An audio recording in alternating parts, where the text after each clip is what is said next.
Welcome, everyone. I am here with Tim and David. We are going to talk generally about go-to-market. Tim, do you want to kick us off? Yeah, absolutely. Go to market is something I'm super passionate about. There's so many great businesses out there, particularly early stage businesses, where they've got such a great idea. And a thing that I see time and time again is a great idea that doesn't quite make it to market. And you hear people all the time saying, that was my idea.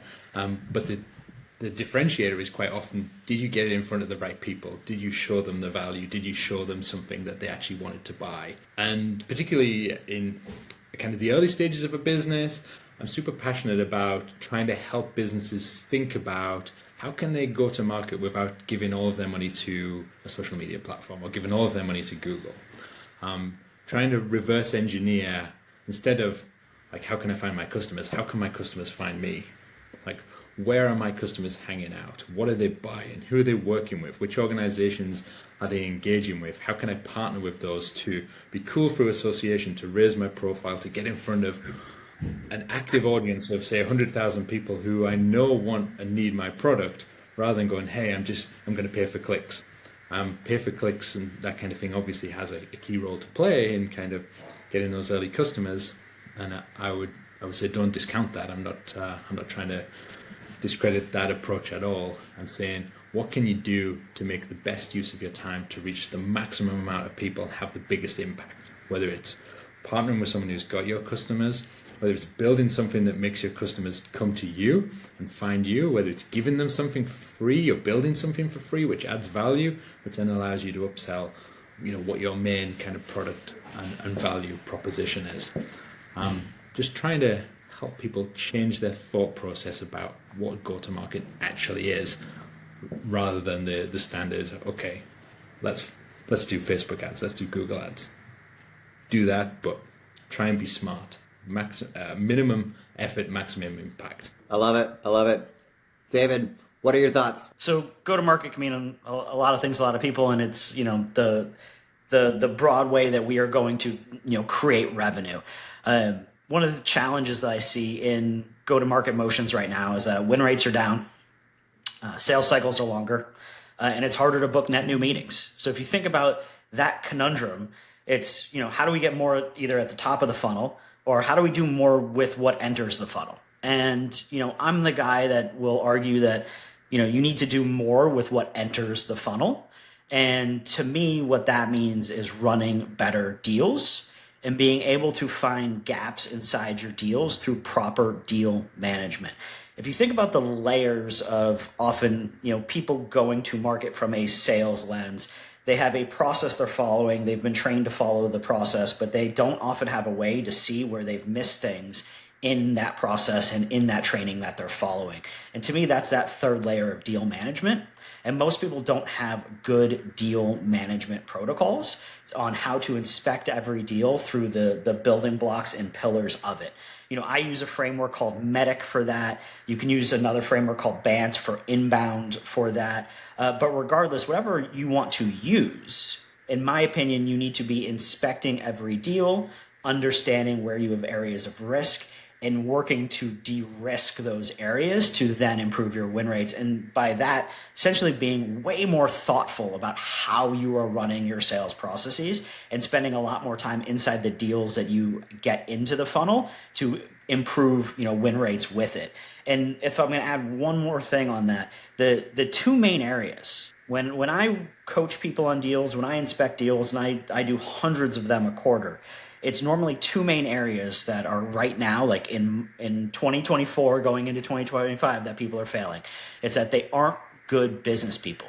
They don't have strong business acumen, which means they struggle to take a top level metric, connect it to a broader executive priority that points to something that needs to be done now, and then quantify what their solution is going to do for that business, aka building a business case.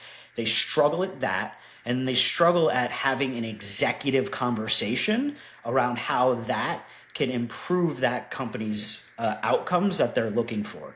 So to me, if I'm inspecting deals and I'm looking at better deal management, I'm challenging revenue teams to really focus on two things. Are you good at building business cases? And are you good at getting executive sponsorship? Because when you're typically good at those two things, win rates go way up.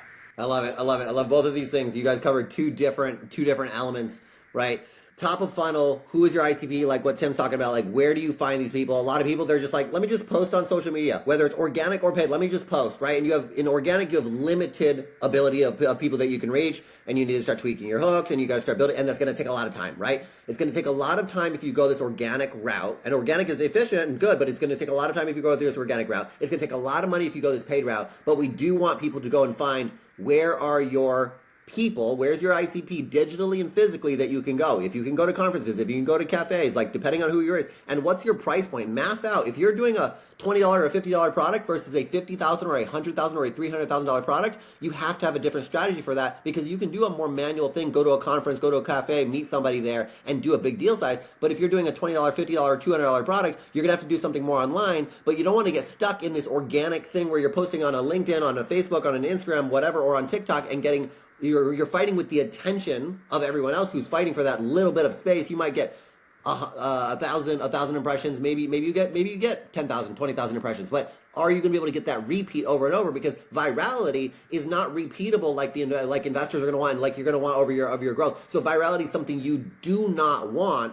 You want, what can I get repeatably, and you don't want to be spending a lot on ads, and you necessarily you have to pay attention to your CAC to LTV ratio. Yes, you can pay for more CAC if you have an LTV to support it, but building out an LTV stack is going to take a lot of time to build that out, right? So we have to be able to math this out, not just listen to general marketing strategies and vague words. Get specific with what your ICP needs in terms of exact words, and then what is the number of volume you need on a particular day with the conversion rate. Then when we get to things like what David's talking about, where there's deal management, right? Work with what you got. There's optimizing the top of the funnel, maybe building a defensible media brand so you can get more of the organic space than just you posting by yourself, pulling more people in. And then we get into the David's part where it's like talking about, let's optimize that conversion rate on that as well. Yeah.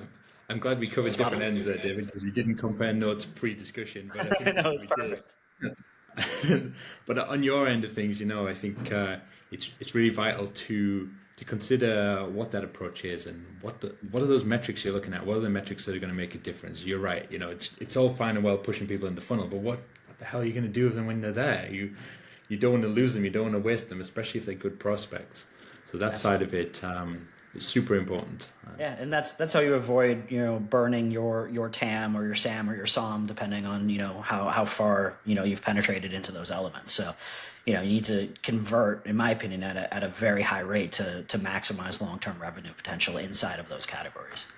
Yep. And like what you said, Jeremy, especially if you've got those customers that are kind of £100,000 customers, you might only have 6, 7, 8, 9, 10 in your funnel rather than $100,000 $20 customers.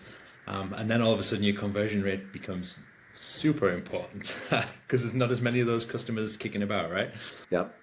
Cool. Awesome. Thank you guys for chatting today. Thanks for having us. Thanks, Jeremy. Thanks, Tim.